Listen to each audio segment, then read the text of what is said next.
magíster en Derecho de la Empresa por la Pontificia Universidad Católica del Perú, abogado graduado con mención sobresaliente por la misma Casa de Estudios, abogado investigador en Derecho de Arbitraje del Centro de Arbitraje de la Universidad Católica del Perú. También nos acompaña la doctora Pierina Mariela Guarinoni Romero, quien ha sido directora de Arbitraje Administrativo del OCE, es abogada por la Pontificia Universidad Católica del Perú y es árbitro registrado en el Centro de Arbitraje de la Universidad Católica. Nos acompaña también la doctora Fabiola Paulet Monteagudo. Ella ha sido directora de Arbitraje Administrativo del OCE, abogada por la Universidad de Lima, cuenta con un MBA por la Universidad ESAM y es árbitro registrado también en el Centro de Arbitraje de la Católica. Finalmente, contamos con la presencia del doctor Ricardo Rodríguez Ardiles, quien ha sido miembro del Tribunal de Contrataciones y Adquisiciones del Estado, es abogado por la Universidad de San Martín de Porres y actualmente es árbitro también registrado en el Centro de Arbitraje de la Católica. Los recibimos con unas fuertes palmas, por favor. Y le cedo la palabra al doctor Rigoberto Zúñiga, quien va a moderar este bloque.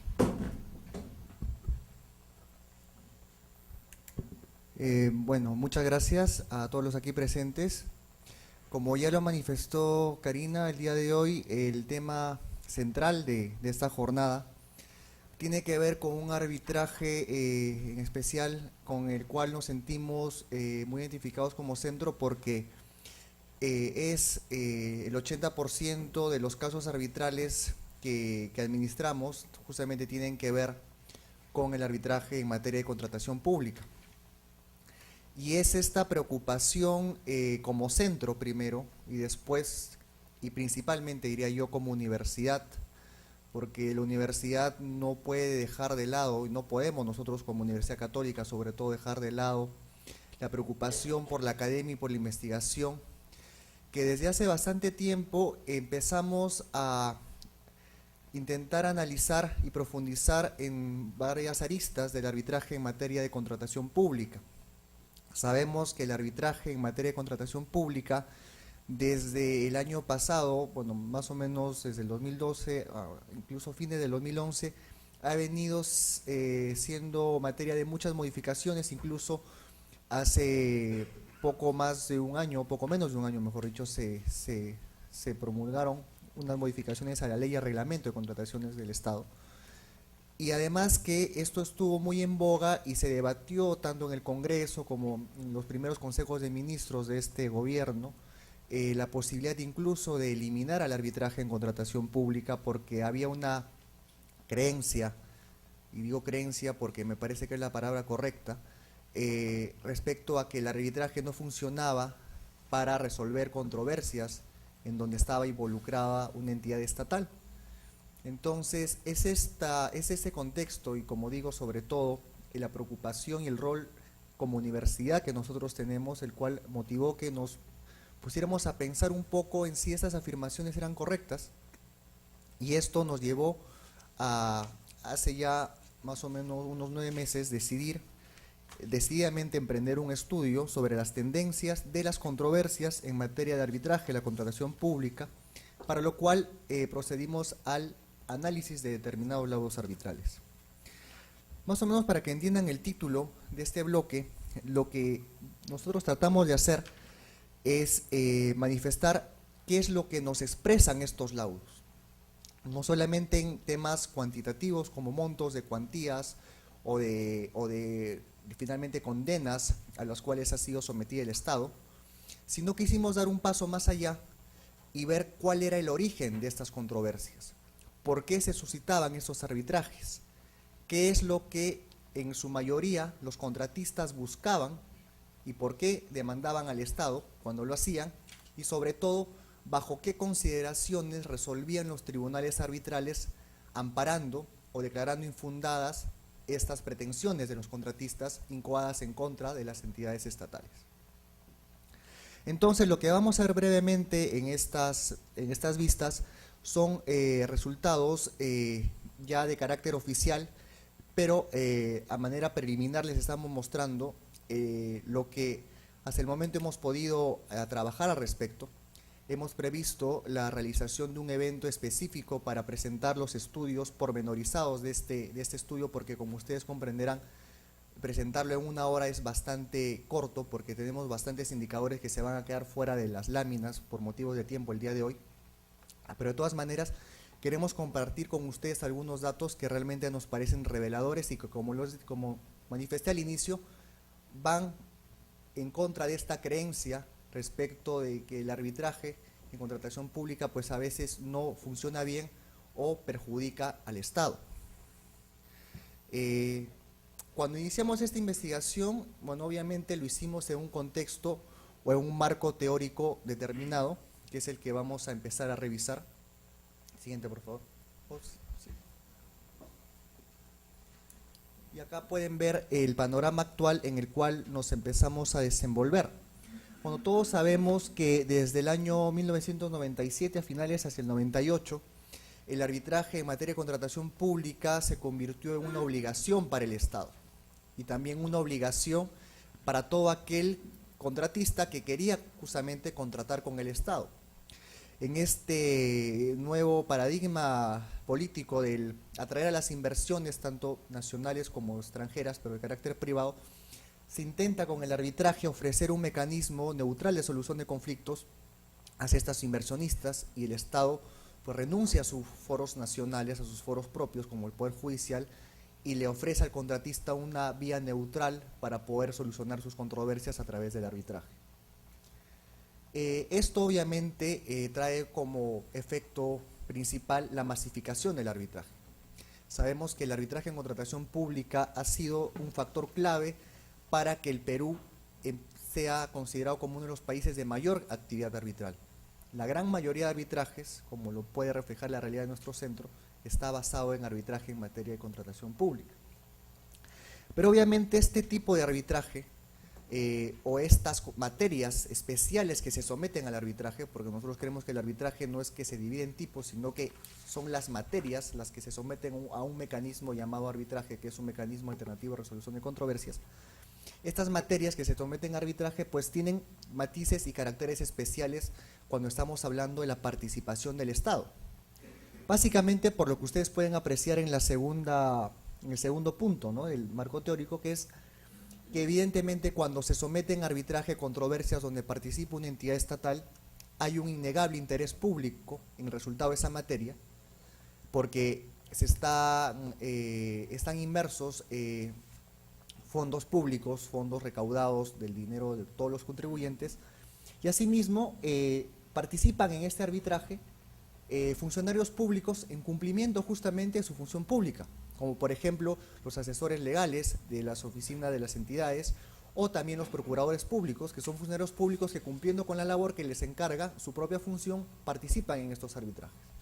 Entonces tenemos interés público por un lado de todos los ciudadanos, y sobre todo el cumplimiento de la función pública por parte de determinados funcionarios que intervienen en estos arbitrajes, lo cual hace que este arbitraje tenga características especiales. Sin embargo, no podemos confundir conceptos. Los laudos arbitrales, cuando deciden controversias respecto a materias de contratación pública, digamos que no se pronuncian respecto al uso de recursos públicos. Acá faltó uno en esta vista. Sino que lo que nosotros afirmamos es que lo que están haciendo esos laudos es pronunciarse respecto a el cumplimiento o incumplimiento de obligaciones contractuales, porque recordemos que el Estado somete a arbitraje las controversias de carácter ius gestionis que celebra con los privados. Entonces el arbitraje lo único que determina es ver quién cumplió o quién incumplió. El dinero que se tenga que destinar para pagar esos incumplimientos ya es un tema secundario. El arbitraje solamente atribuye responsabilidad contractual por incumplimiento del contrato. O sea, se fijan las obligaciones y señala quién las cumplió o quién no las ejecutó debidamente, ya sea el contratista o ya sea el Estado. Entonces, otro de los puntos que debemos considerar en este sentido es que los laudos arbitrales, cuando son emitidos, van a incidir en dos aspectos, tanto en el patrimonio del contratista como en el patrimonio de la entidad, lo cual va a hacer que justamente este mecanismo de atribución de responsabilidad contractual incida en beneficio de uno u otro caso dependiendo de quién gane el caso. Pero tenemos al Estado y al contratista en un acto ius gestionis enfrentados en una posición horizontal.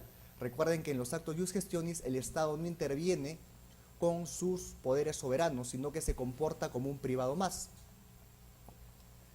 Ya dado el contexto sobre el cual estábamos hablando y las características especiales de este contexto, debemos referirnos a que los esfuerzos que nosotros estamos tratando de hacer y que hemos conseguido hasta el momento con este estudio, ya habían sido efectuados desde otros enfoques por dos estudios anteriores en materia de laudos de contratación pública.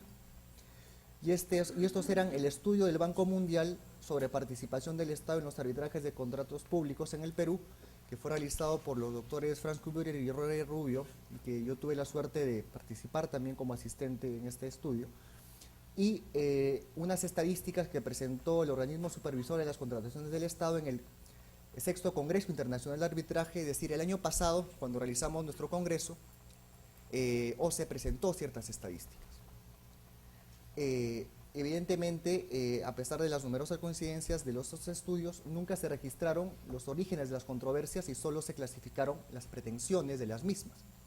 Han habido solamente clasificaciones cuantitativas y sobre todo de tipos de pretensiones que se someten al arbitraje más allá de cómo han sido resueltas o cómo han sido amparadas estas.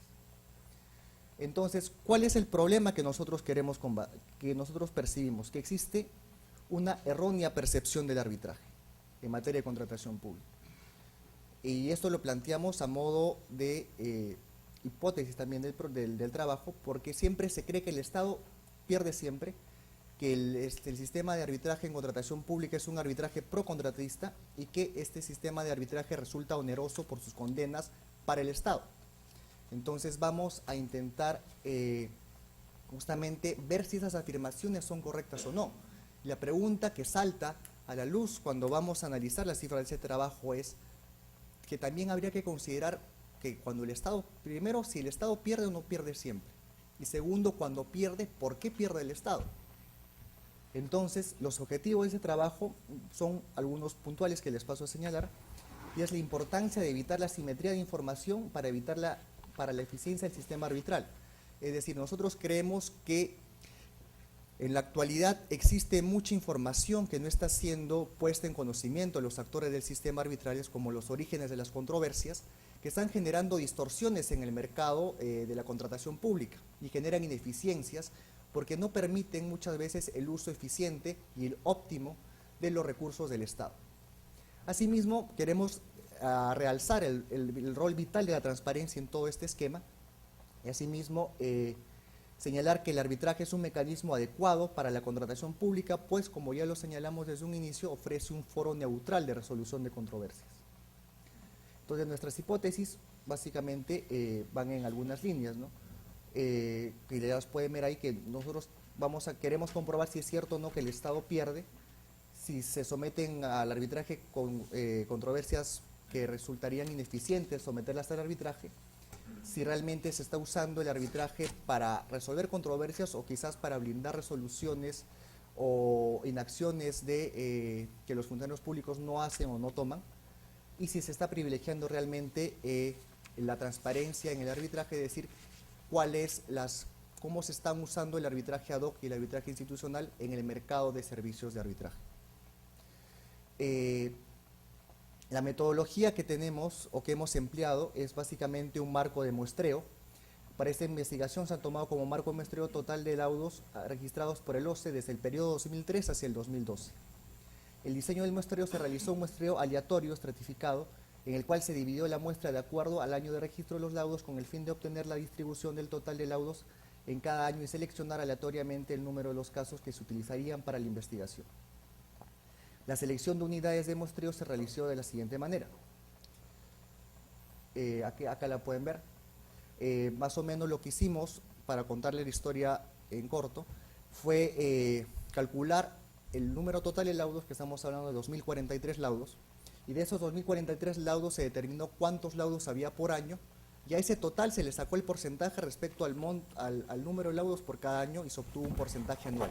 Y en función de ese porcentaje anual se seleccionaron aleatoriamente laudos de ese periodo que coincidieran con el número respecto al porcentaje asignado por cada año. Y tuvimos una muestra total de 400 laudos. Esto significa que, como ya lo dije, se utilizó un sistema de muestreo para determinar el número de muestras necesario. Para esta investigación se utilizó el programa estadístico STATS, que es un programa de estadística que justamente permite elegir aleatoriamente y por muestreo determinadas variables. El universo de la población de los laudos registrados en la página oficial del OCE en el periodo de 2003 al 2012 fue el que fue tomado como referencia. Eso se cerró a marzo del 2012. El tamaño de la muestra, como yo ya lo dije, fueron 400 casos y el margen de error para los resultados obtenidos se tiene un margen de error de más o menos 4.4%, y el nivel de confianza del estudio se asume en un nivel de 95%. Entonces, ya pasando a las cifras de los cuadros, vamos a poder apreciar lo siguiente. Lo primero es que el contrato de obra es el contrato con mayor incidencia dentro de los conflictos o las controversias de contratación pública. Esto es una verdad innegable. Todos sabemos la importancia que tiene la obra pública en el país y los múltiples arbitrajes que se generan a partir de los contratos de obra pública. Entonces tenemos una proporción de 65% en obra pública que generan controversias, un 19% en bienes, un 11% en servicios y un 4.5% en consultoría de obra. Con lo cual vemos pues que la tendencia es que la obra pública es abrumadoramente el tipo de contrato que genera mayores controversias y obviamente arbitrajes en materia de contratación pública. Después vemos que hay una tendencia a que los tribunales arbitrales sean mayoritarios respecto de los árbitros únicos. Entendemos que esto se debe a que para cada una de las partes le es muy cómodo, y sobre todo por el principio de confianza que está inmerso en las designaciones de los árbitros, por supuesto designar a cada parte a un árbitro y que después ellas designen un presidente del tribunal arbitral. Entendemos que este es el factor que inclina la balanza hacia la mayoría, al uso mayoritario del tribunal arbitral respecto al árbitro único. Después, en duración del arbitraje, vemos que la nota característica es que los procesos arbitrales o las actuaciones arbitrales hasta la emisión del laudo están durando desde su instalación un promedio de 7 a 12 meses. Es decir, estamos en un periodo bastante corto comparado con lo que nos tomaríamos en el Poder Judicial. Evidentemente hay ciertas distorsiones por exceso o por defecto incluso. Tenemos que el 19.5% de los casos analizados han durado menos de 6 meses, con lo cual incluso se da una justicia más rápida. Y ojo que este 19.5 es el segundo porcentaje más alto. Quiere decir que a veces el arbitraje puede ser incluso más rápido. Un 17% de las cifras nos indican que los arbitrajes han durado de 3 a 18 meses, un 2% de 19 a 24 y un 5% de más de 24 meses, que ya son casos bastante complicados, donde hemos registrado faltas de pago, suspensiones de los casos, por ejemplo, o acumulaciones, o arbitrajes muy complejos donde tenían que presentarse pericias. Entonces, estos casos que han excedido largamente el plazo se deben básicamente a las variables que les acabo de explicar. Después, en cuanto al tipo de arbitraje, hemos detectado que es realmente abrumadora la ventaja cuantitativa que tiene el arbitraje ad hoc frente al arbitraje institucional. Y no solamente frente al arbitraje institucional de las instituciones privadas, incluso, sino también del propio SNA, que tiene un número bastante alto, como vemos, incluso un poco cercano al de las instituciones arbitrales. Las instituciones arbitrales tienen un 13% en su conjunto, o sea, las instituciones privadas. El arbitraje ad hoc está bordeando el 76.5% y el arbitraje institucional de los está en un rango del 10%. Justamente uno de los temas que van a tratar nuestros distinguidos panelistas es explicar esta tendencia. ¿Por qué el arbitraje ad hoc es tan mayoritario respecto al arbitraje institucional, si como todos sabemos en el mundo ocurre exactamente lo contrario. Muchos de nosotros quizás conocemos un estudio de la Pricewaterhouse, donde el 2008 se demostró que en el arbitraje internacional el 80% del arbitraje es arbitraje institucional. Y si nosotros vemos en el mundo entero esta tendencia y la comparamos con lo que ocurre en nuestra realidad, vemos que estamos exactamente a la inversa. El 76.5% de nuestros arbitrajes, por lo menos en contratación pública, son ad hoc. Entonces, ¿qué está pasando? Eso lo vamos a comentar dentro de un momento. Ya para entrar un poco de lleno a la cuestión de fondo de esta investigación, vemos que el 95% de las veces el contratista es quien demanda al Estado. Y solamente el 5% de las veces hemos encontrado que el Estado demanda al contratista, con lo cual es abrumadora la proporción en la cual el Estado se presenta como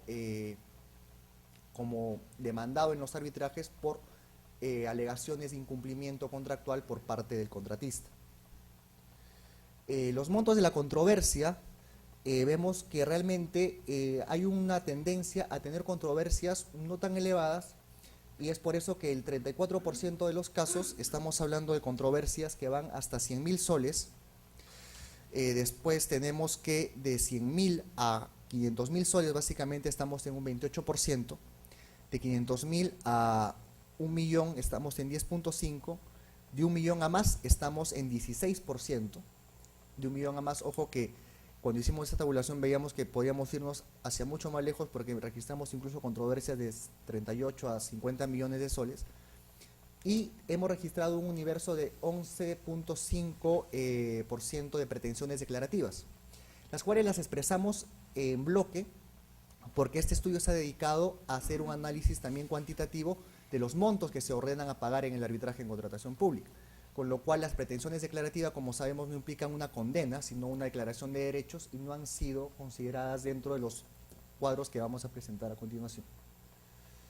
Entonces, aquí tenemos lo que les decía, ¿no? Y esto sí quiero que lo vayamos entendiendo con mucho cuidado.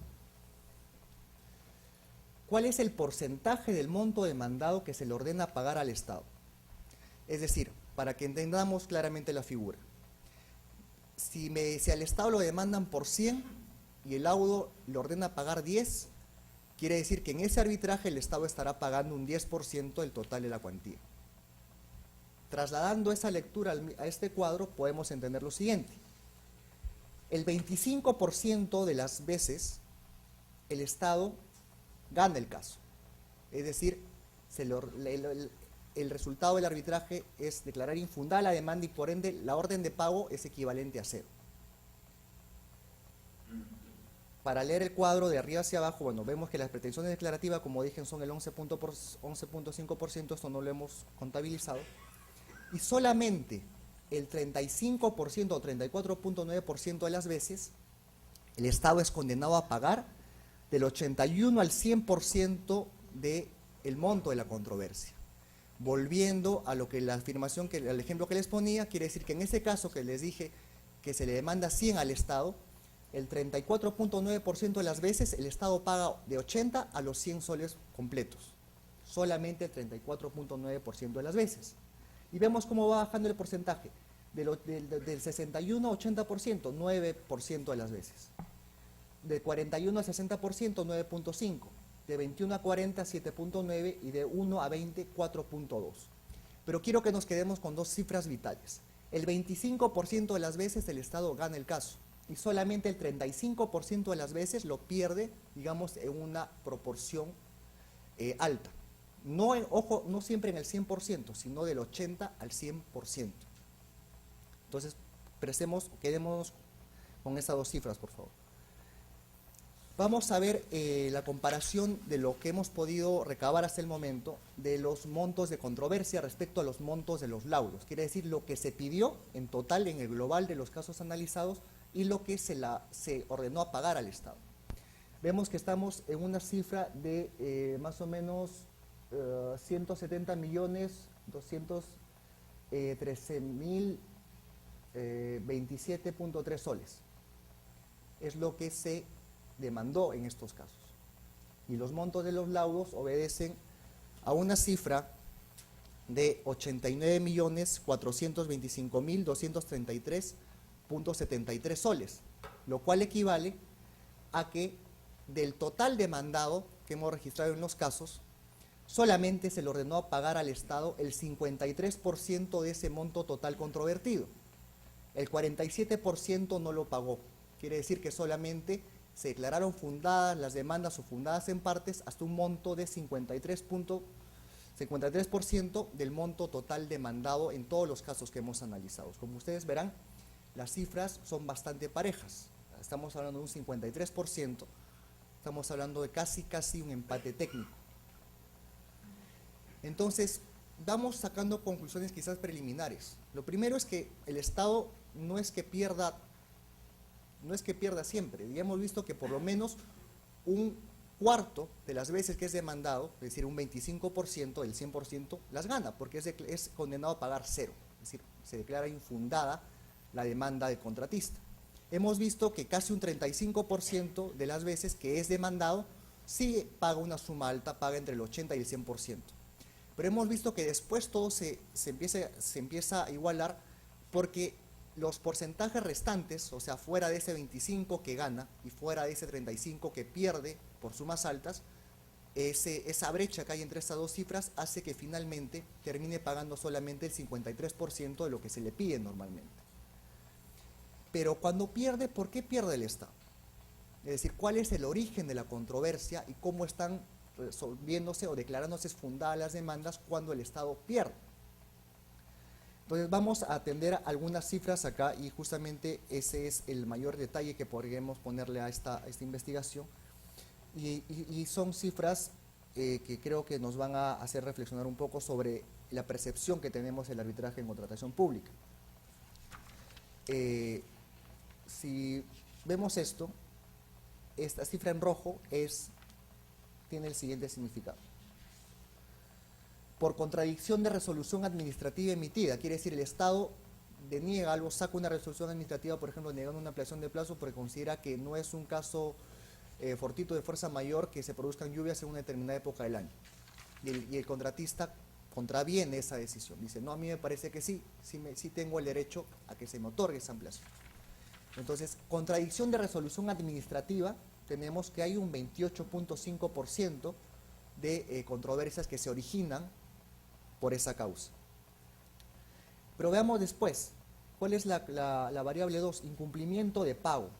Quiere decir, el Estado, sobre todo hemos detectado eso en bienes o servicios, también en obra, pero la mayoría de casos está realizando con bienes y servicios, no paga a tiempo, es decir, simplemente no paga a tiempo o no paga completo cuando debería pagar. La controversia el monto es de 20.5% del total. Por ausencia de manifestación, es decir, el Estado no se pronuncia a tiempo y se les pide que se le convalide o que se dé por emitido un acto o se dé por consentido un acto, justamente porque el Estado no se manifestó a tiempo, es un 13%, y acá vemos la proporción, 13%. Después, otra causa que hemos encontrado es cuando el Estado se demora en aprobar, cuestionar o absolver alguna consulta del contratista, estamos hablando de un 11% de orígenes de la controversia. El supuesto de debida resolución contractual nos da un porcentaje de 8.5%. El Estado resuelve por una causal no esencial, ejecuta cartas fianzas y como resuelve mal, después pierde el caso. Deficiencia en el expediente técnico, es decir, el expediente técnico hizo un mal cálculo de presupuestos porque, digamos, los suelos no eran como señalaba el expediente técnico. En esos casos se van a generar, obviamente, presupuestos adicionales y esto nos da un porcentaje de 6.5%. Por incumplimiento contractual de formalidad, demora, requisitos para la obra, por ejemplo, estamos hablando en esos supuestos cuando no se entregó el terreno a tiempo o el Estado se comprometió a tramitar una licencia, otorgar un permiso, una autorización, no la hizo a tiempo, el supervisor no llega a tiempo a la obra o no se designa a tiempo al supervisor, estamos hablando de 7.5% de las controversias. por ampliación sin gastos generales o con gastos generales parciales, es decir, doy la ampliación de plazo, pero contradictoriamente no otorgo los gastos generales o no los otorgo completos, 3%.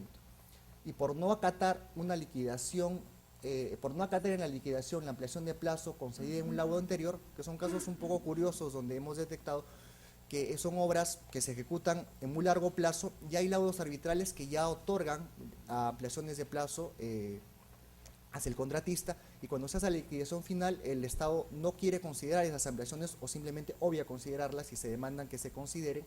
Estamos hablando de 1.5%. Entonces, si sumamos todos estos porcentajes, desde la variable 2 hasta la variable 9, tenemos que hay un 71,5% de los casos en los cuales hay cierta responsabilidad del Estado para producir la controversia.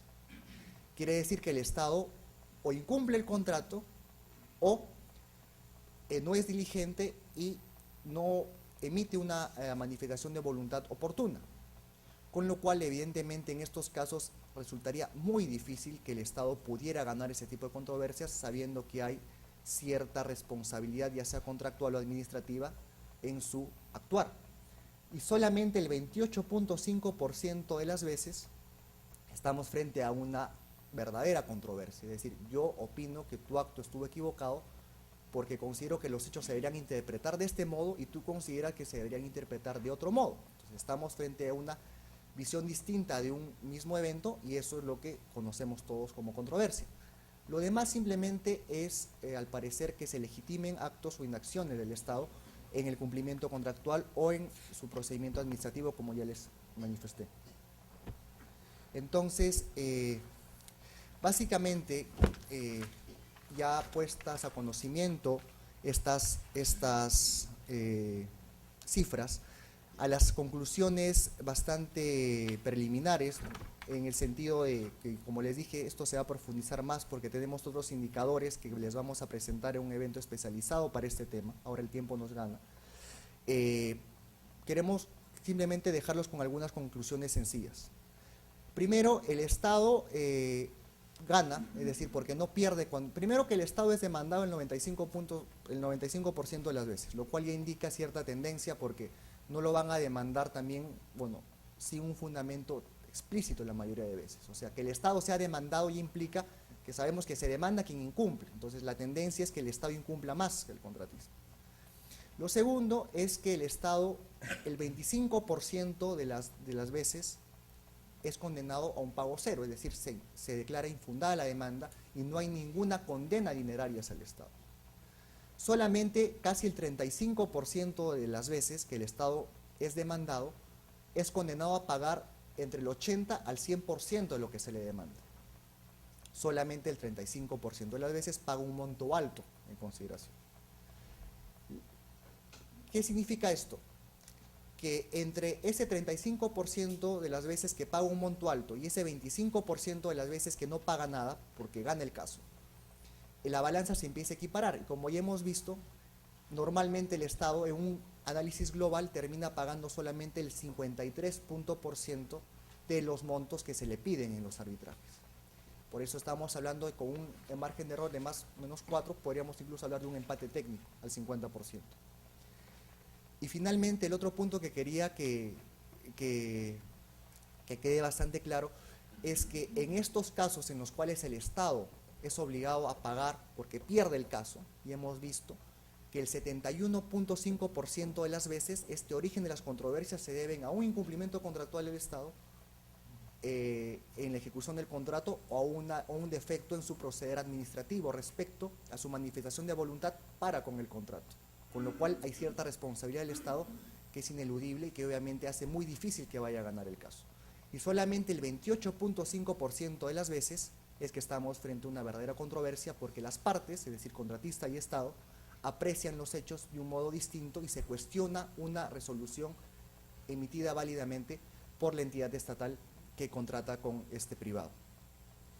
Expuestas las cifras, yo quisiera pasar a ya en mi rol de moderador del bloque, pedirles los comentarios a los distinguidos panelistas que nos acompañan.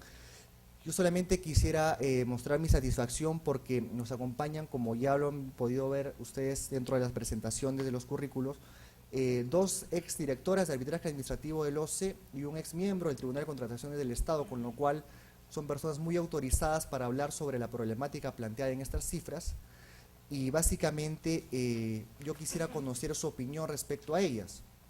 Empezaríamos en tal caso con el doctor Ricardo Rodríguez, a quien yo le pediría sus comentarios respecto a la proporción en la que el Estado pierde o no pierde los arbitrajes, y qué es lo que él piensa que ocurre respecto a la proporción de la condena cuando pierde, ¿no? Ya veíamos que no es tan alta como se cree, y sobre todo que nos explique alguna de las causas por las cuales el Estado pierde los casos cuando en cierta manera es quizás lógico que los vaya a perder, y cómo esto se relaciona con el principio de eficiencia de la contratación pública, ¿no? O sea, si es eficiente que esto esté ocurriendo, ¿qué se podría hacer para mejorarlo quizás?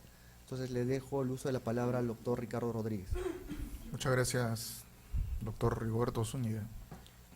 En principio yo quiero iniciar mi intervención no agradeciendo al Centro de Resolución de Conflictos de la PUC por la invitación, sino más bien felicitando al Centro de Resolución de Conflictos de la PUC por haber tenido la valentía y el coraje de hacer este estudio que durante tantas veces hemos conversado en círculos de arbitraje y que no teníamos la posibilidad de realizarlo de una manera científica como lo ha liderado el doctor Rigoberto Zúñiga.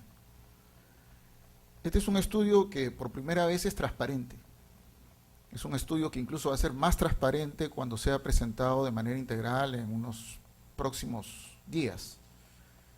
Pero lo importante es que muestra de una manera científica, porque obedece a parámetros estadísticos, que de los 2.043 laudos que se han emitido y que resultan registrados en las páginas del OCE, es posible extraer información valiosa que rompe las leyendas urbanas que son repetidas de manera constante por quienes son autoridades, por quienes fueron autoridades y por quienes al final son creadoras de corrientes de opinión. Y esto precisamente nos demuestra en estos resultados que nos ha mostrado el doctor Zúñiga. En primer lugar, que la famosa frase de que el Estado pierde siempre no existe. Cuando uno entra a un litigio y gana el 25% de las veces que entra a un litigio, su proporción al inicio no es pequeña. Y si a eso agregamos que del resto, solo un 34%, por redondear la cifra, me van a condenar entre un 80 y 100% del monto total controvertido, tampoco podemos decir que el arbitraje es pro-contratista o el arbitraje es un arbitraje sesgado en favor de la parte demandante, que mayoritariamente, a un 95%, es del sector privado en contra de la entidad estatal. Pero hay algunas otras cosas, y me pide el doctor Zúñiga que haga una referencia también a qué sucede, qué otras cosas más pueden mostrarnos estas cifras. Y yo veía uno de los cuadros que más me ha llamado la atención, es que el monto de las controversias, si sumamos el 34% y el 28%, son menores a 500.000 soles. Es decir, que el Estado distrae ingentes cantidades de recursos para solucionar controversias contractuales de menos de $150.000. Y entonces cabría preguntarse si un Estado eficiente debe distraer toda su energía y cargarse de procedimientos arbitrales para solucionar controversias que en sí misma no son tan significativas económicamente. Y si no debiera más bien comenzar a generar espacios reales para que hayan otros mecanismos de solución de controversias el centro de arbitraje está liderando y propugnando la incorporación de los dispute board, por ejemplo, para el caso fundamentalmente del contrato de obras. Y también la tan vilipendiada conciliación, que no tiene buena finalidad, que no es viable en el campo de la contratación regida por la Ley de Contrataciones del Estado, por cuanto el temor de los funcionarios para llegar a una conciliación respecto a los resultados de la misma y su cuestionamiento posterior por órgano de control, lo bloquea totalmente. Si nosotros sumamos, y vuelvo a reiterar las cifras, este 34% y este 28%, el 62% del universo de controversias son de menos de 500.000 soles. Entonces yo con mis panelistas conversaba, con mis colegas distinguidas que me acompañan esta noche, y les decía, ¿por qué no volvemos a recrear el tema de la conciliación?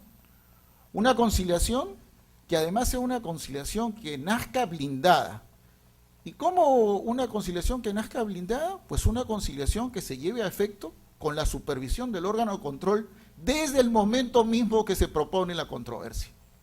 No que el órgano de control se quede en un órgano de fiscalización post, para cuestionar, generar hallazgos, procedimientos judiciales, civiles y penales contra los funcionarios que llegan a conciliaciones. Que se incorpore a la realidad, que trabaje y participe directamente.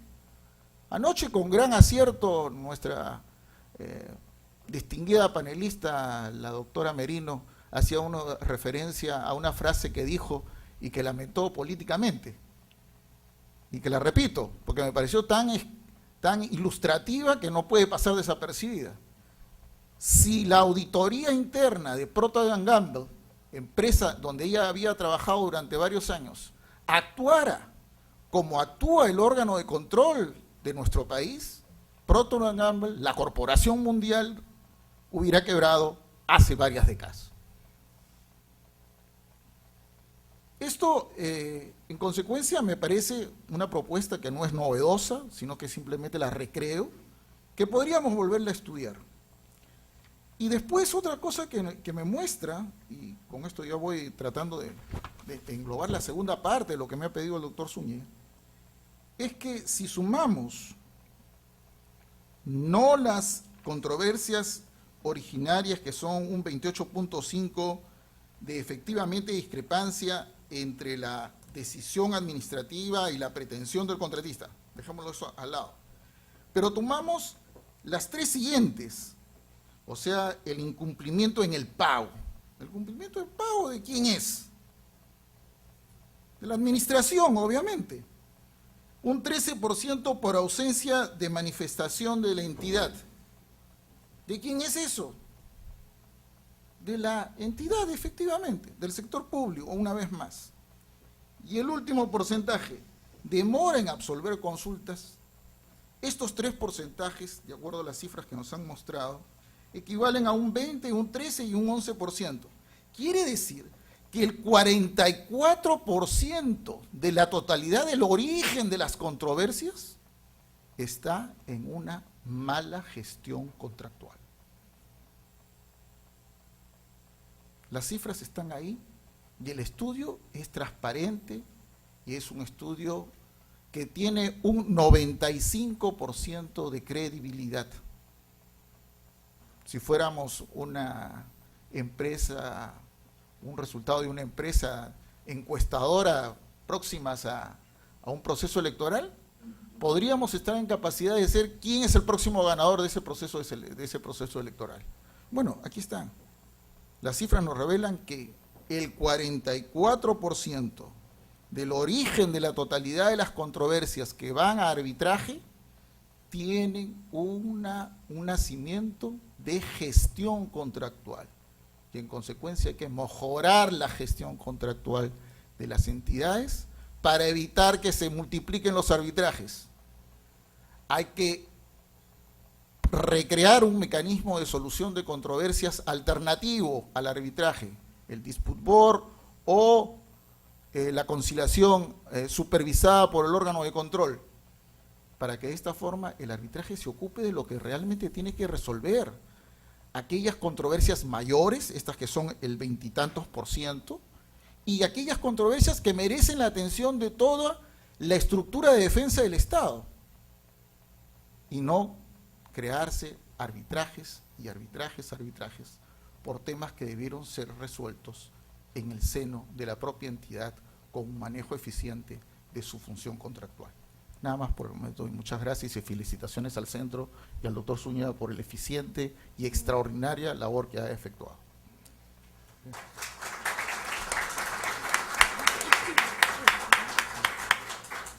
Bueno, yo quisiera agradecer por el comentario y por el elogio, sobre todo también al doctor Ricardo Rodríguez, y simplemente resaltar algunas ideas que creo que también sería pertinente que la doctora Fabiola Paulet nos comente, ¿no?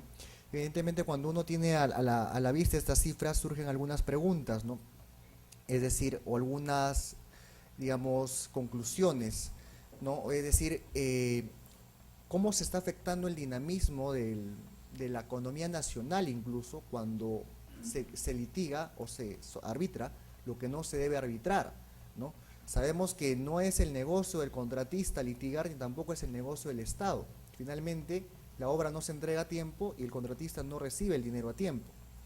Esto también pues se plasma en elevarse los costos de transacción, ¿no? Finalmente, las obras terminan costando más caro de lo que van a costar o lo que se presupuestó que cueste, porque a eso hay que agregarle los intereses que se van a pagar en un arbitraje, los honorarios arbitrales, y entonces los dejo con la reflexión de que, como dice el doctor Rodríguez, quizás sea mejor conciliar y podemos ahorrarnos todos esos costos, ¿no?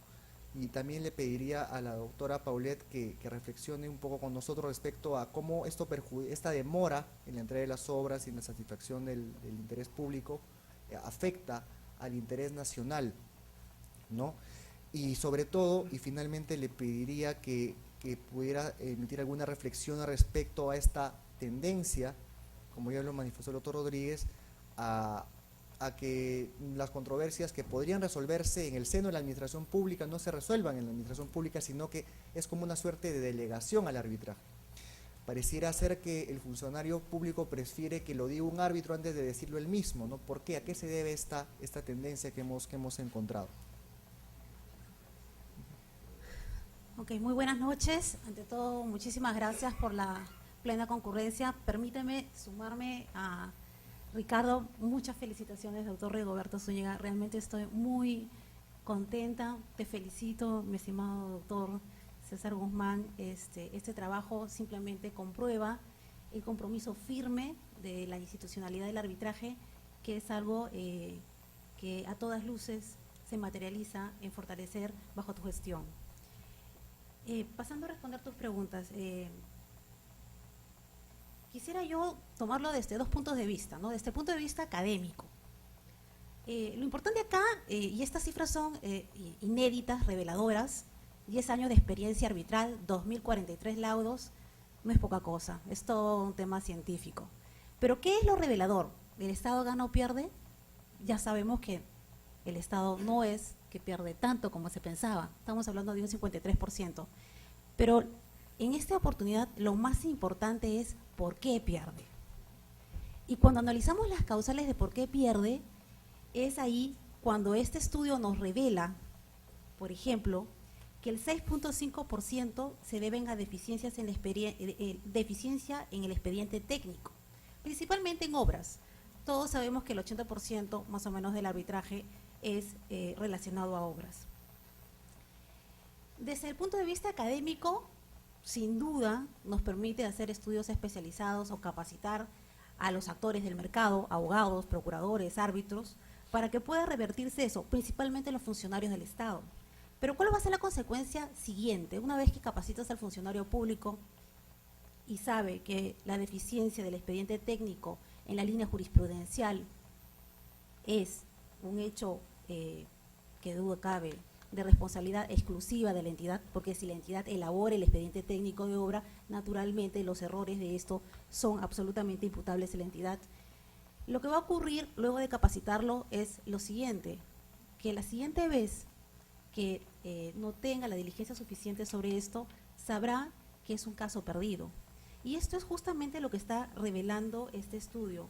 El 71% de los casos aproximadamente son negligencias de los funcionarios públicos en diferentes materias, como deficiencia en expediente técnico, 6.5%, por incumplimiento contractual desde el punto de vista formal, demora, requisitos para la obra, 7.5%, ampliación sin gastos generales, 3%, por no acatar, quisiera yo que tomaran en cuenta esto, ¿no? Por no acatar en liquidación, ampliación de plazo concedida en un laudo anterior, 1.5%, pareciera una rebeldía.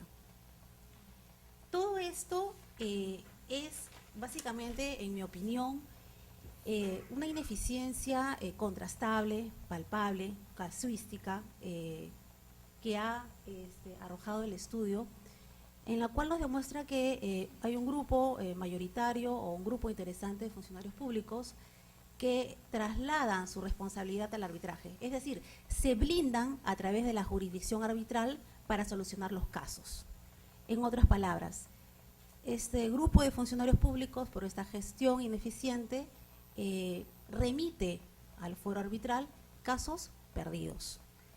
Entonces, si identificamos cuáles son estos casos perdidos, inclusive vamos a poder determinar el nivel de eficiencia de la Defensoría Judicial del Estado, ¿no?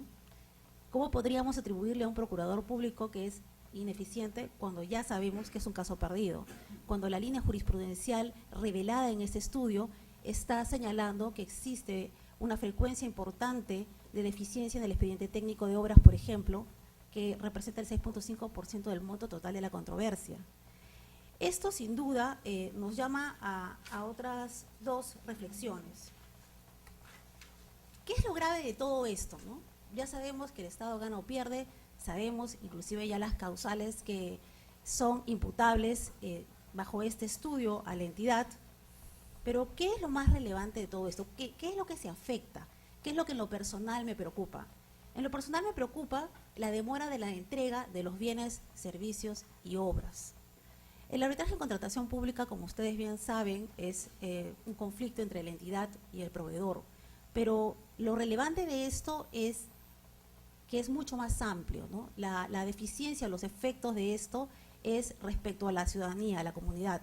No llegan las carreteras, medicinas, vehículos. La pregunta es ¿por qué tiene que llegar en un mes, en 12 meses, en 24 meses? ¿Por qué tiene que llegar en todo ese tiempo si sabemos que son casos perdidos? ¿Debemos capacitar a los funcionarios públicos y a los otros agentes del mercado? Por supuesto. Pero creo yo, desde mi punto de vista, que no hay justificación de que se demore la entrega de estos bienes porque tenemos una finalidad esencial, ¿no? El Estado tiene por obligación una finalidad pública que es satisfacer las necesidades del ciudadano. Y segundo, esta ineficiencia trae a correlato necesariamente costos de transacción alto. Si hacemos un cálculo de todos estos casos, asumiendo que todos los casos son ad hoc y que todos estos casos solamente están bajo un árbitro único, arroja aproximadamente en 400 casos 25 millones de soles. Puede ser poco, puede ser mucho, la pregunta es ¿por qué? Tenemos que tener prácticas inmediatas. Y con relación al principio de economía, definitivamente cuando recordamos esto, se señala que en contratación pública se tiene que tener criterios de simplicidad, austeridad, ahorro en los recursos, pero todo esto en la práctica se cumple. Quizás si se invirtiera más en consultorías especializadas, por ejemplo, en la elaboración del expediente técnico de obras, o si se asignara mayores presupuestos para contratar perfil de profesionales más calificados en el Estado, pudiéramos revertir esto. Y en resumen, yo considero de que los daños o las desventajas que se tienen que revertir a partir de este estudio es que no se retrase más por las deficiencias de estos casos perdidos, la entrega de bienes y servicios y obras, y que tampoco se trasladen los costos de transacción que importan estos a nosotros, a los ciudadanos. En ese contexto, Rigoberto, yo quisiera cerrar señalando que el valor de este estudio es que por fin hoy sabemos cuáles son, en efecto, estos casos que son casos perdidos y que los funcionarios públicos muchas veces se blindan a través del arbitraje y contratación pública para resolverlos. Muchísimas gracias.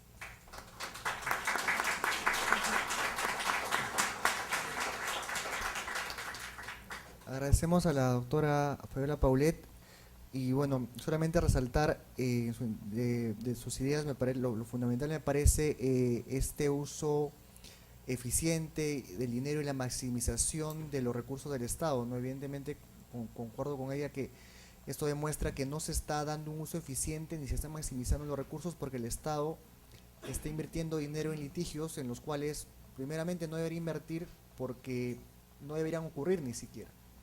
La administración debería ser eficiente y debería solucionar sus propios problemas de manera más proactiva y no trasladarlos hacia el fuero arbitral por ese temor hacia el control sesgado muchas veces de la Contraloría. Pero sin embargo también quisiera detenerme en algunos otros cuadros, por ejemplo en de duración de los procesos arbitrales que veíamos al inicio, y pedirle en ese sentido a la doctora Mariela Guerinoni que nos pueda comentar algo respecto a los plazos de duración del arbitraje, pero sobre todo a otro cuadro que también lo vimos aquí, que es, y lo que les comentaba yo hace un momento, ¿no? ¿Por qué el arbitraje ad hoc es tan mayoritario frente al arbitraje institucional en contratación pública? ¿Es esto bueno? ¿A qué se debe? ¿Hay más ventajas en el ad hoc? ¿Hay más ventajas en el institucional? ¿Está habiendo alguna falla dentro del mercado de servicios arbitrales que hace que este porcentaje sea tan abrumador? Y sobre todo que también nos comente respecto en cuanto a la duración de los arbitrajes, que evidentemente a pesar de estar recibiendo casos que no debería recibir, el arbitraje, como dice la doctora Paulet, sigue siendo un mecanismo noble, que sigue siendo muchísimo más célere que el Poder Judicial, ¿no? Entonces, no sé, doctora Guerinoni, si nos podría comentar respecto a estos dos puntos, ¿no? La duración del arbitraje y su eficiencia, y también comentarnos un poco la problemática respecto al arbitraje ad hoc y el arbitraje institucional.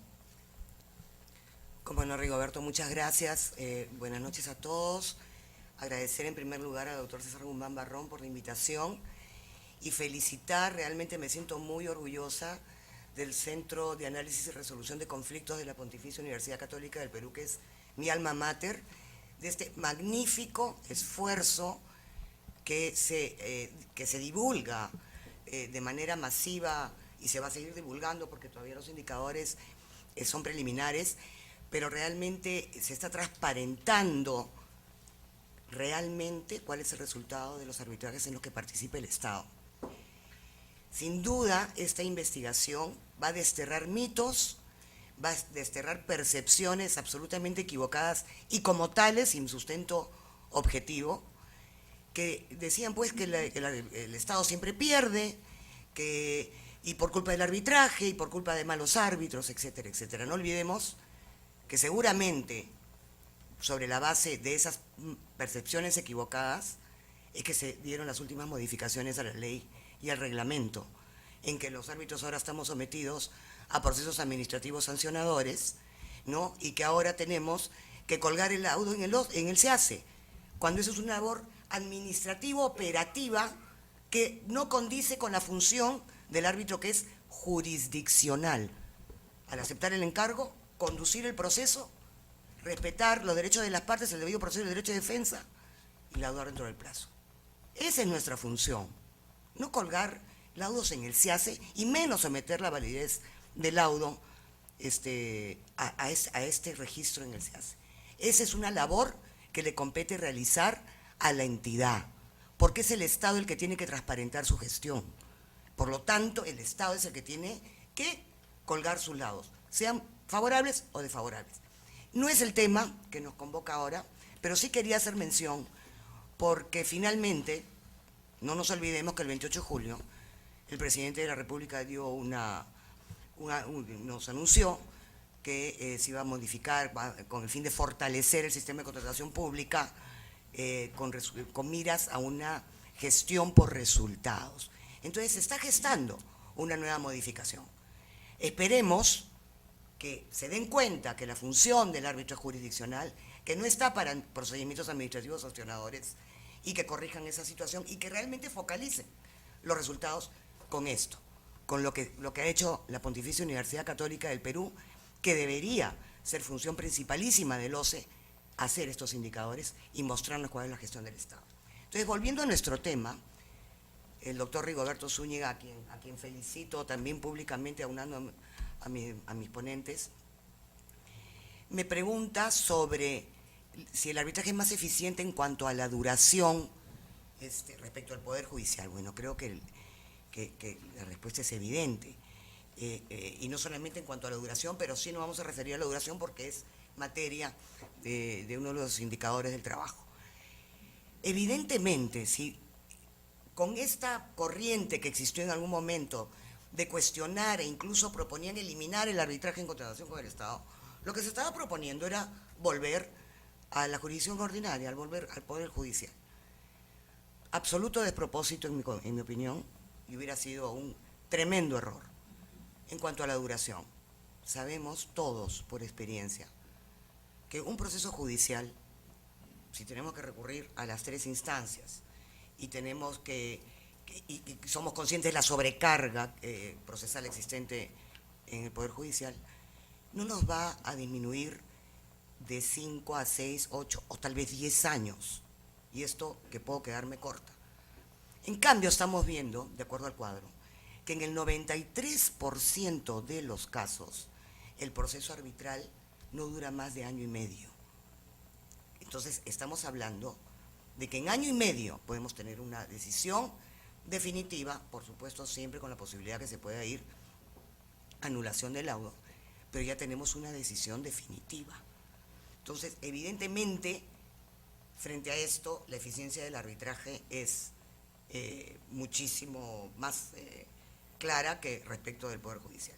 Pero no solamente en cuanto a la duración, que es el cuadro que tenemos, también por la especialidad y a esto aunado a la calidad de las decisiones. Para contratación pública, ustedes saben perfectamente que se exige que para ejercer como árbitro único, como presidente de tribunal colegiado, se requiere tener 3 especialidades, en derecho administrativo, en arbitraje y en contratación estatal. Especialidad que evidentemente no tienen los jueces, con lo cual vamos a tener una mejor calidad en las decisiones, aunado a otras múltiples ventajas del arbitraje, como es el tiempo y la disponibilidad del árbitro, que tiene el deber de declarar que tiene esa disponibilidad y ese tiempo, y la independencia de la jurisdicción arbitral, porque no es el Estado el que resuelve las controversias, porque el Estado además forma parte de esas controversias, además de la confidencialidad, flexibilidad y muchas ventajas. Ahora, bueno, la corriente de opinión se originó porque también existían estos malos árbitros. Hay que tener mucho cuidado con eso y reitero este punto por lo que se está gestando una nueva modificación a la norma. Claro que existen malos árbitros, pero crisis de valores, ¿dónde no existen? Existen en todas nuestras instituciones, lamentablemente, y en la sociedad en general, lo vemos a diario. Entonces, evidentemente esta crisis de valores también ataca al Poder Judicial. No es ajena a esta crisis de valores. Entonces, imagínense, con las desventajas del Poder Judicial y la crisis de valores, entonces realmente hubiera sido un despropósito que volviéramos al Poder Judicial en vez de mantener al arbitraje como medio de resolución de controversias. Como contrapartida sería muy interesante que en futuros estudios, por ejemplo, se analice el grado de tutela jurisdiccional respecto del contratista cuando gana los procesos. Aquí hay como una suerte de desequilibrio, porque cuando el contratista gana, ¿realmente cobra o cuándo cobra? Hay todo un sistema, ¿no es cierto?, de contingencias y pago por sentencias judiciales y laudos arbitrales que el Estado cumple por la ley del Sistema Nacional de Presupuesto. Entonces, provisiona de 3 a 5%, puede pagar después de máximo 5 años, y de ahí recién el contratista podrá ir a la ejecución forzada. Entonces, realmente, cuando pierde el Estado, ¿quién pierde? ¿El contratista? ¿El Estado o el contratista? Que recién va a haber, de repente, hecho líquido su crédito en 5 años. Entonces, manejemos los términos y los conceptos claramente. En cuanto respecta al arbitraje institucional, y ya cambiando un poquito de tema, vemos que efectivamente, de acuerdo al estudio realizado, el 76.5% es arbitraje ad hoc. También nos ha informado el doctor Zúñiga que se han analizado 400 laudos. He podido percatarme que de estos 400 laudos, 242 en un aproximado, no son laudos que se hayan originado por controversias devenidas de procesos de selección en los cuales se hayan aplicado las bases estandarizadas. Recuerden que las primeras bases estandarizadas se aprobaron en abril del año 2010 y entraron en vigencia a fines de mayo del 2010. Entonces, a pesar de eso, que representa casi un 60.5%, vemos que el arbitraje ad hoc tiene mucha más cabida dentro del arbitraje en contratación pública que el arbitraje institucional. Y me temo que esa situación no va a mejorar, por el contrario, va a ser cada vez más ad hoc. ¿Y esto por qué? Porque de acuerdo a las bases estandarizadas y la cláusula arbitral que estas bases estandarizadas incluyen dentro del formato del contrato, lo que induce el OCE con estas bases es que se pacte arbitraje ad hoc. Es imposible no hacerlo, porque además lo que las bases estandarizadas señalan es de resultar indispensable adecuar las propuestas del presente. O sea, el funcionario público, para cambiar esta cláusula, tendría que justificar, en primer lugar. En segundo lugar, si bien la modificación de las bases estandarizadas realizadas el año pasado trataron de mejorar este punto, creo que no lo logra, porque lo que dice es, en la nota de pie de página de esta cláusula arbitral ad hoc contenida en las bases, lo que dice es, por ejemplo, dice que de conformidad se podrá incluir información adicional. Por ejemplo, dice, para la suscripción del contrato y según el acuerdo de partes, podrá establecerse que el arbitraje será institucional. Entonces yo me pregunto, un contratista gana la buena pro, tiene 7 días para presentar los documentos ante la entidad y 3 días para firmar el contrato. Me pregunto, ¿en qué momento se va a sentar con la entidad y le va a decir, mira, ¿qué te parece si lo hacemos institucional, nos ponemos de acuerdo? Eso va a ser imposible. Esto no tiene utilidad práctica, es imposible. Con lo cual, seguiremos con los arbitrajes ad hoc. Entonces, que no nos llame la atención que en futuros estudios veamos que el arbitraje ad hoc se incrementa. ¿Y por qué hago énfasis en este punto? Y el doctor Zúñiga me preguntaba sobre las ventajas y desventajas del arbitraje institucional. Particularmente, y en mi opinión, pienso que el arbitraje institucional es el idóneo para el arbitraje, en los arbitrajes en los que participe el Estado. ¿Y esto por qué? Ya se ha hablado del cumplimiento de finalidades públicas, se ha hablado de la satisfacción de necesidades públicas para que el propio Estado pueda seguir trabajando, que finalmente subyace la utilización de recursos públicos. Estos recursos públicos son de todos nosotros, pero a la vez son de nadie, porque finalmente el funcionario público está, luego no está, nadie se quiere responsabilizar.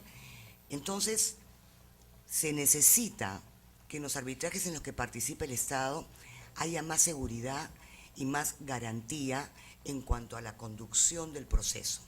Y qué mejor, por lo tanto, que una institución arbitral sea la que respalde este arbitraje. Las ventajas son múltiples, pero yo quiero hacer énfasis en dos, fundamentalmente, y un poco llamando la atención de lo que se conversó ayer en dos paneles muy interesantes y donde se recalcó la necesidad de que los árbitros seamos personas y profesionales éticos. En el arbitraje ad hoc nadie controla este tema de la ética o denuncias por faltas éticas en los árbitros. En un arbitraje institucional contamos con un código de ética, contamos con un consejo, llámese junta, llámese corte, como quieran llamarlo, que es un colegiado neutral que se va a encargar de analizar si efectivamente hubo una falta de ética o no. Entonces, es fundamental que en el arbitraje con el Estado, donde los recursos son de todos nosotros, pero que al final no son de nadie porque se diluye la responsabilidad, exista una institución arbitral que resguarde este tema. En segundo lugar, por el debido proceso, porque finalmente en una institución arbitral seria, obviamente, tiene un horario de atención, tiene una infraestructura, un local conocido por todos, tiene secretarios arbitrales que no están identificados ni con los árbitros ni con ninguna de las partes, tiene una logística adecuada, pero sobre todo les hacía énfasis en el debido proceso y derecho de defensa, en que hay un horario. Entonces la parte puede presentar sus documentos y tener la certeza que ese documento se presentó en ese día y a esa hora. No en los arbitrajes ad hoc, por supuesto no generalizo, hay instituciones que manejan arbitrajes ad hoc muy bien, pero la mayoría me parece que no es así, no existe esa certeza. Sobre todo si pudiese haber la posibilidad de algún tipo de, no quiero utilizar la palabra colusión, pero no sé, de simpatía de repente por el árbitro o los árbitros respecto de alguna de las partes. Definitivamente pienso que en el arbitraje institucional sí se podría minimizar los riesgos, no digo acabar porque eso es imposible, pero sí minimizar los riesgos de posibles corrupción, ¿no? Ahora, en cuanto a los principios de libre concurrencia y competencia que me preguntaba el doctor Zúñiga y de trato igualitario, y un poco traspolando estos principios que son de contratación pública al tema que nos ocupa en este momento, yo diría que bueno, que el OCE no es neutral en sus bases estandarizadas desde el momento en que induce a un arbitraje ad hoc, cuando debería dar libertad. Se debería dar libertad, pero se debería decir expresamente porque el funcionario público se rige por el principio de legalidad. Y si no lo dice la ley o la norma o la directiva, no lo va a hacer. Entonces, sí debería decirse claramente que la entidad tiene la potestad de elegir el tipo de arbitraje que desee. Debería decirse expresamente y no inducir a que sea un arbitraje ad hoc. Y también se debería decir que la entidad puede modificar el convenio arbitral cuando está de acuerdo con la otra parte, porque así lo dice la ley de arbitraje y no es una cuestión que sea ilegal en materia de contratación con el Estado. Y finalmente, nada, espero que con estas modificaciones que se realicen a la normativa, insisto, que se corrijan errores y que además se reformulen las funciones del OCE para que haga justamente esto y podamos tener muchísimos más indicadores en esta materia que nos interesa a todos. Muchas gracias.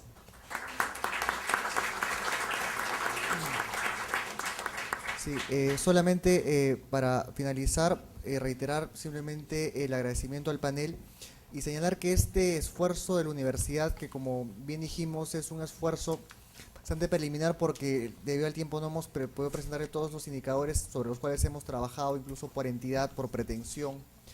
Es un esfuerzo que buscamos y que hemos querido hacer para quizás contribuir a que se acabe con la asimetría de información en el mercado de contratación pública, ¿no? Porque como ya lo han comentado los doctores aquí presentes, muchas veces las culpas o los problemas del sistema de contratación, porque no se conocen, son trasladados hacia el arbitraje, es decir, hacia el sistema de solución de conflictos, ya no al sistema de contratación. Entonces quizás sea bueno mirar un poco hacia atrás y ver que no toda la culpa, mejor dicho, como se ha probado, el arbitraje es un mecanismo noble, como ha señalado la doctora Paulet, y si bien es cierto, puede tener algunos problemas como toda obra humana que es perfectible, pues realmente es el mejor mecanismo para solucionar controversias relativas o provenientes de la contratación pública. Entonces, desde ya nos comprometemos a, en un próximo evento que se les va a comunicar de manera oportuna, presentarles estas cifras con mayor detalle y hacer un comentario más extenso, que creo que a todos nos interesa justamente romper con esta simetría de información y saber qué está pasando en el corazón de las controversias en materia de contratación pública. Muchas gracias.